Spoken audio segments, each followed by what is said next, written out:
Rara, teman sekamarku yang selalu mengaku strict, kini memelukku erat di atas tempat tidur apartemen kecil kami di Jakarta. Aku membeku antara rasa bahagia yang tak terduga dan ketakutan akan apa yang akan terjadi selanjutnya. Aku, Nisa, baru saja pindah ke apartemen ini 3 bulan lalu. Jakarta, kota yang selalu sibuk dan penuh tekanan, menjadi tempatku mencari kebebasan dari keluarga konservatif di Bandung. Sebagai seorang desainer grafis berusia 25 tahun, aku butuh ruang sendiri untuk bernapas, terutama setelah menyadari orientasi seksualku sejak kuliah. Aku lesbian, tapi itu rahasia yang kujaga rapat-rapat. Keluargaku, dengan latar belakang agama yang kuat, pasti akan menolakku jika tahu. Mereka mengharapkan aku menikah dengan pria baik-baik, punya anak, dan hidup normal seperti saudara-saudaraku yang lain. Rara adalah teman sekamarku yang kutemui melalui iklan online. Dia 24 tahun, bekerja sebagai guru sekolah dasar, dan tampak seperti gadis biasa, manis, ramah, dan sangat strict. Kami cepat akrab.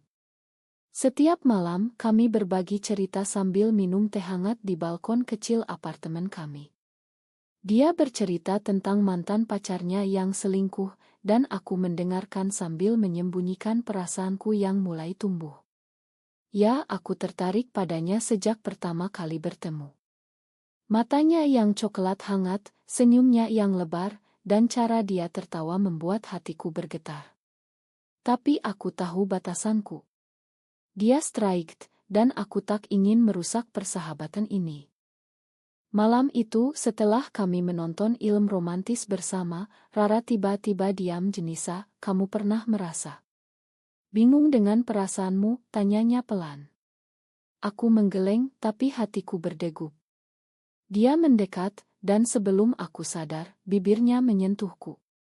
Ciuman itu singkat, tapi cukup untuk mengguncang duniaku. Setelah itu, dia mundur, wajahnya memerah. Aku nggak tahu kenapa aku lakuin itu. Aku tak bisa bicara. Aku hanya mengangguk dan berpura-pura tidur. Keesokan harinya, suasana apartemen terasa tegang. Rara berusaha bertingkah normal, membuat sarapan seperti biasa, tapi matanya menghindar dariku. Aku juga sama, sibuk dengan laptopku, tapi pikiranku melayang. Apa artinya ciuman itu? Apakah dia merasakan hal yang sama? Atau hanya eksperimen sesaat? Di Indonesia, di mana masyarakat masih penuh dengan stigma terhadap LGBT, hal seperti ini bisa berbahaya. Aku ingat berita tentang pasangan sesama jenis yang diusir dari keluarga atau bahkan dianiaya. Tapi perasaan ini terlalu kuat untuk diabaikan. Sore itu aku memutuskan untuk bicara. "Rara, tentang malam tadi," kataku saat kami duduk di ruang tamu. Dia menatapku, matanya penuh ketakutan. "Nisa, aku takut. Aku nggak pernah ngerasa gini sebelumnya. Aku pikir aku strict, tapi sama kamu beda." Kata-katanya membuat hatiku melompat. Kami berbicara panjang lebar. Ternyata, Rara juga merasakan ketertarikan sejak lama, tapi dia menekannya karena takut dengan apa yang dikatakan orang. Keluarganya di Surabaya sangat tradisional, ayahnya seorang ustadz, dan ibunya selalu menekankan pentingnya pernikahan dengan pria. Kami memutuskan untuk mencoba. Hubungan rahasia kami dimulai. Setiap malam, kami berpelukan di tempat tidur, berbisik tentang mimpi-mimpi kami.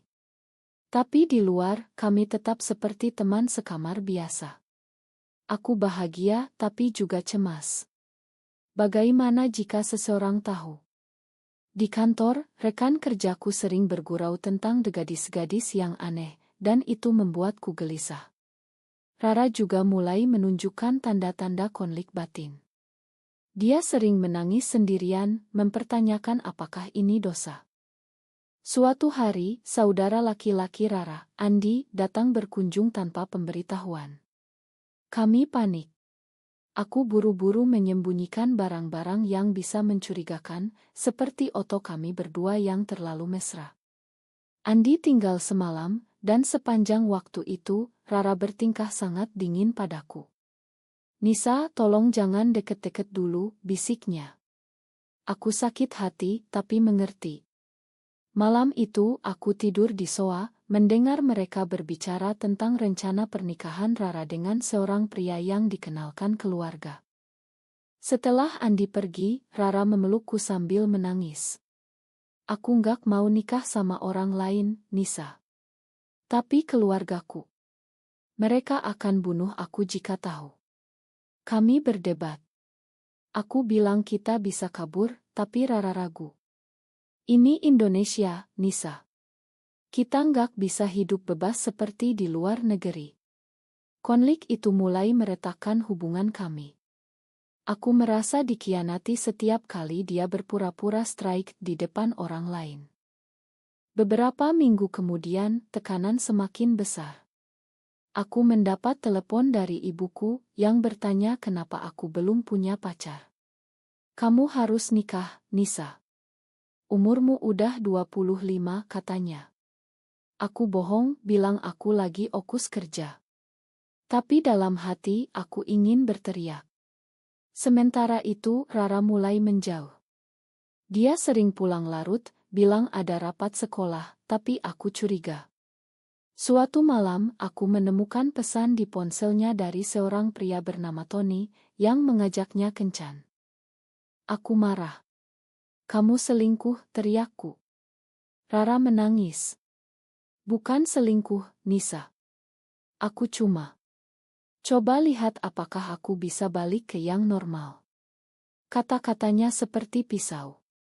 Kami bertengkar hebat. Aku bilang dia pengecut, takut menghadapi perasaannya sendiri. Dia bilang aku egois, tak mengerti tekanan dari keluarga. Malam itu aku tidur sendirian, merasa dunia runtuh. Pagi harinya, Rara minta maaf. Kami berdamai, tapi retak itu tetap ada. Aku mulai mempertanyakan pilihan kami. Apakah cinta ini layak untuk semua penderitaan ini? Di masyarakat Indonesia, di mana undang-undang anti semakin ketat, kami seperti hidup dalam bayang-bayang. Teman-temanku yang tahu rahasiaku menyarankan untuk pindah ke luar negeri, tapi itu bukan pilihan mudah. Hubungan kami semakin rumit. Rara mulai sering bertemu dengan Tony, katanya hanya sebagai teman, tapi aku tahu itu lebih dari itu. Setiap kali dia pulang, baunya parfum pria, dan itu membuatku gila. Aku mencoba bicara, tapi dia selalu menghindar. Nisa, aku butuh waktu untuk mikir, katanya.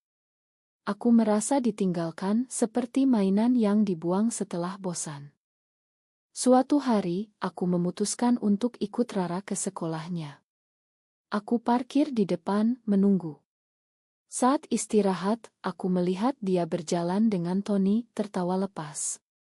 Mereka berpegangan tangan. Hatiku hancur. Aku pulang, menangis sepanjang hari. Malam itu, saat Rara pulang, aku konfrontasi. Kamu bohong. Kamu selingkuh. Aku lempar ponselnya ke dinding. Rara terkejut. Nisa, dengar dulu. Tony. Dia bantu aku lupain ini semua. Aku takut, Nisa. Takut dosa, takut keluarga. Kami bertengkar lagi, lebih hebat dari sebelumnya. Aku bilang dia pengkhianat, dia bilang aku memaksanya menjadi sesuatu yang bukan dirinya. Aku nggak lesbian, Nisa. Ini cuma AC. Kata-katanya menusuk dalam. Setelah itu kami pisah ranjang. Aku tidur di kamar tamu kecil, yang sebenarnya gudang. Suasana apartemen seperti neraka. Aku mulai minum lebih sering, mencoba lupakan rasa sakit. Di kantor, performaku menurun. Bosku bertanya apa masalahku, tapi aku bohong. Bagaimana aku cerita? Oh, pacarku selingkuh dengan pria karena takut jadi lesbian. Sementara itu keluargaku semakin menekan. Adikku menikah, dan ibu menelepon setiap hari, bilang giliranku. Kamu harus cari suami, Nisa. Jangan jadi perawan tua. Aku ingin bilang aku tak mau suami, aku mau Rara. Tapi aku diam, tekanan itu membuatku depresi. Aku mulai memikirkan bunuh diri, tapi untungnya aku punya teman online di komunitas yang mendukungku. Rara juga menderita. Aku dengar dia menangis malam-malam. Suatu pagi, dia datang ke kamarku. Nisa, aku salah. Aku putus sama Tony. Aku tak percaya. Kami bicara lagi. Ternyata saat bersama Tony, Rara merasa kosong. Aku rindu kamu, Nisa. Tapi aku takut. Kami memutuskan untuk coba lagi, tapi kali ini lebih hati-hati. Tapi masalah baru muncul. Tetangga apartemen mulai curiga. Burt sering bertanya kenapa kami tak pernah bawa pacar. Kalian berdua cantik, kok sendirian terus, katanya. Di Indonesia, hidup bersama tanpa pria bisa dicurigai. Kami mulai jarang keluar bersama. Itu membuat hubungan kami semakin tertutup, seperti penjara. Suatu hari, Andi datang lagi. Kali ini, dia bawa kabar buruk. Rara, ayah sakit. Kamu harus pulang ke Surabaya. Rara panik. Dia harus pergi seminggu. Sebelum pergi, dia bilang, Nisa, tunggu aku. Aku akan bilang ke keluarga tentang kita. Aku tak percaya. Jangan, Rara. Bahaya. Tapi dia teguh. Selama Rara pergi, aku sendirian. Aku rindu dia gila-gilaan. Aku mulai mencari informasi tentang hak di Indonesia. Ternyata, meski tak ilegal, diskriminasi merajalela. Ada cerita tentang orang yang diusir, dipecat, bahkan dibunuh. Itu membuatku takut. Aku memutuskan untuk siap-siap pindah jika perlu. Rara pulang dengan wajah pucat. Aku bilang ke ibu, katanya. Dia marah besar. Bilang aku kena pengaruh setan. Aku memeluknya.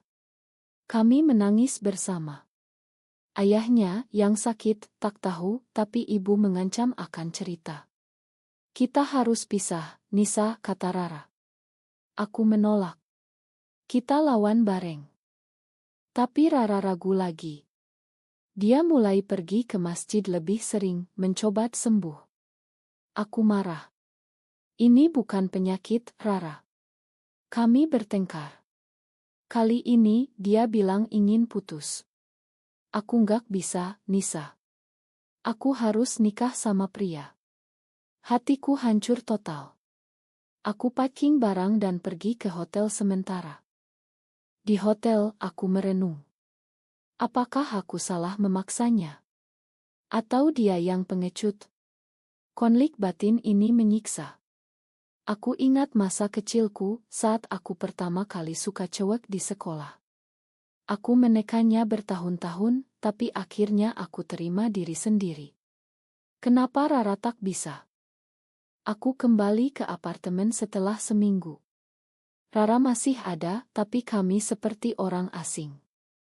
Dia bilang akan pindah bulan depan. Lebih baik gini, Nisa. Untuk kita berdua.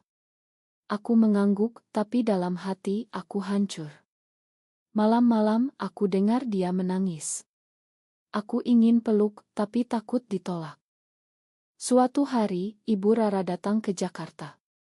Aku sembunyi di kamar. Aku dengar mereka berdebat. Kamu harus tinggalkan gadis itu. Dia pengaruh buruk, kata ibunya. Rara membela. Ibu, Nisa baik. Aku yang salah. Tapi ibunya tak mendengar. Kamu harus nikah sama anak teman ayah. Bulan depan. Setelah ibu pergi, Rara datang ke kamarku. Nisa, aku nggak mau nikah. Tapi aku takut ayah mati karena ini. Ayahnya sakit parah, kanker. Rara merasa bersalah.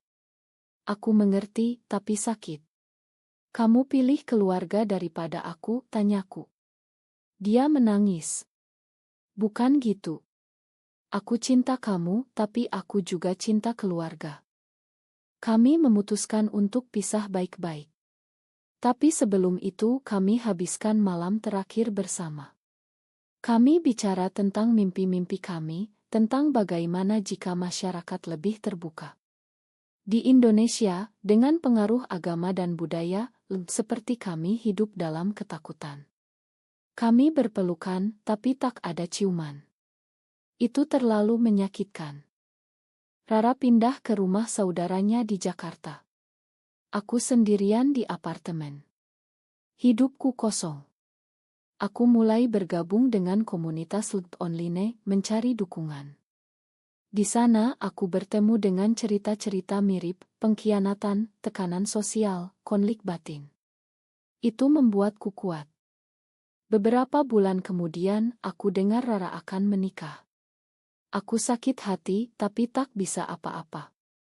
Aku memutuskan untuk move on. Aku mulai kencan dengan gadis lain, tapi tak ada yang seperti Rara. Suatu hari, aku dapat pesan dari Rara. Nisa, aku batal nikah. Aku nggak bisa bohongin diri sendiri.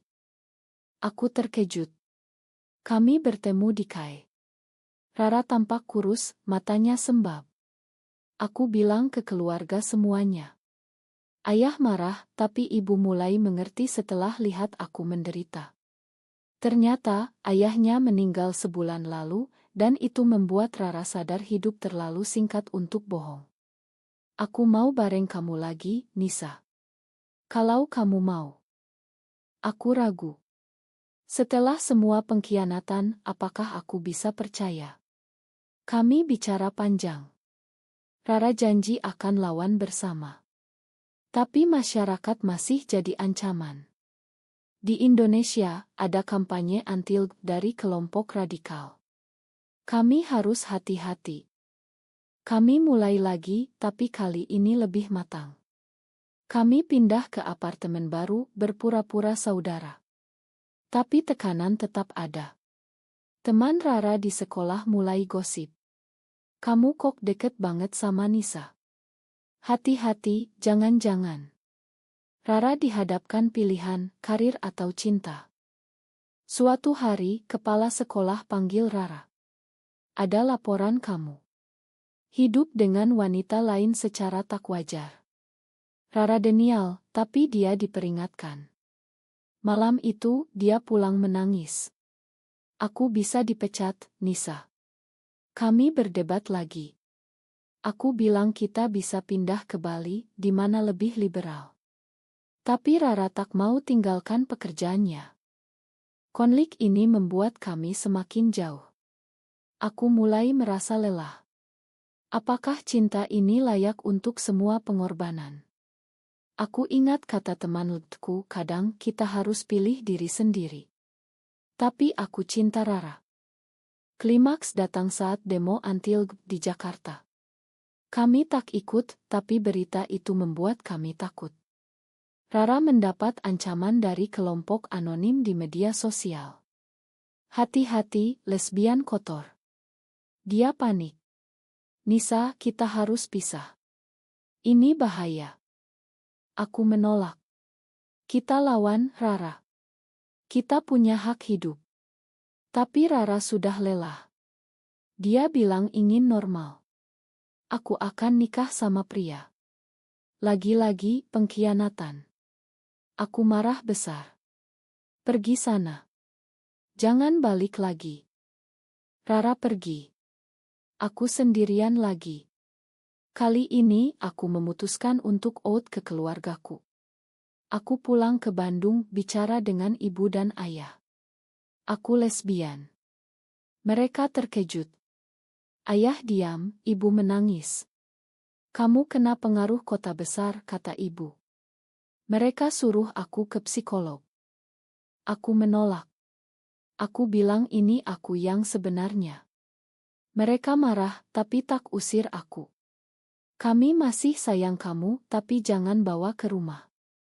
Itu kemajuan kecil di Indonesia. Aku kembali ke Jakarta lebih kuat. Beberapa bulan kemudian, aku dengar Rara menikah. Hatiku sakit, tapi aku terima. Aku mulai hidup baru, bergabung dengan aktivis, berjuang untuk hak kami. Aku bertemu dengan wanita lain yang lebih teguh. Tapi suatu hari, Rara muncul di depan pintu. Nisa, aku salah. Pernikahanku hancur. Aku nggak bisa lupain kamu. Dia cerita setelah nikah, dia depresi, suaminya tahu dan cerai. Aku sadar aku lesbian. Aku mau bareng kamu lawan semuanya. Aku ragu. Setelah semua itu, apakah layak? Kami bicara berjam-jam. Rara tunjukkan perubahan, dia out ke keluarganya, meski ditolak. Aku kehilangan banyak, tapi aku dapat kebebasan. Kami mulai lagi, kali ini dengan komitmen kuat.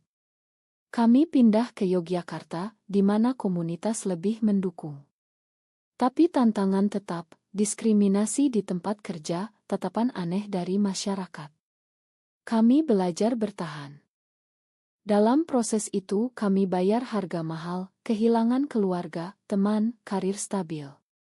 Tapi kami dapatkan cinta sejati dan keaslian diri. Hidup kami di Yogyakarta lebih baik. Aku buka studio desain sendiri, Rara jadi tutor pria. Kami bergabung dengan Ngold, membantu orang lain yang seperti kami dulu. Tapi trauma masa lalu tetap ada. Rara sering mimpi buruk tentang keluarganya, aku tentang pengkhianatan. Suatu hari, ibu Rara menelepon. Rara, ayah sudah tiada. Ibu mau ketemu. Rara pergi ke Surabaya. Saat kembali, dia bilang ibu mulai menerima. Lambat laun, Nisa. Tapi ada harapan. Kami terus berjuang. Di Indonesia, perubahan lambat, tapi kami bagian dari itu. Kami hadapi momen-momen sulit, demo, ancaman online, tapi kami kuat bersama. Akhirnya, kami memutuskan untuk menikah secara simbolis di komunitas. Itu momen indah, meski tak legal. Kami janji selamanya. Tapi pertanyaan tetap, apakah mencintai seseorang dari jenis kelamin sama adalah pilihan yang salah di mata masyarakat?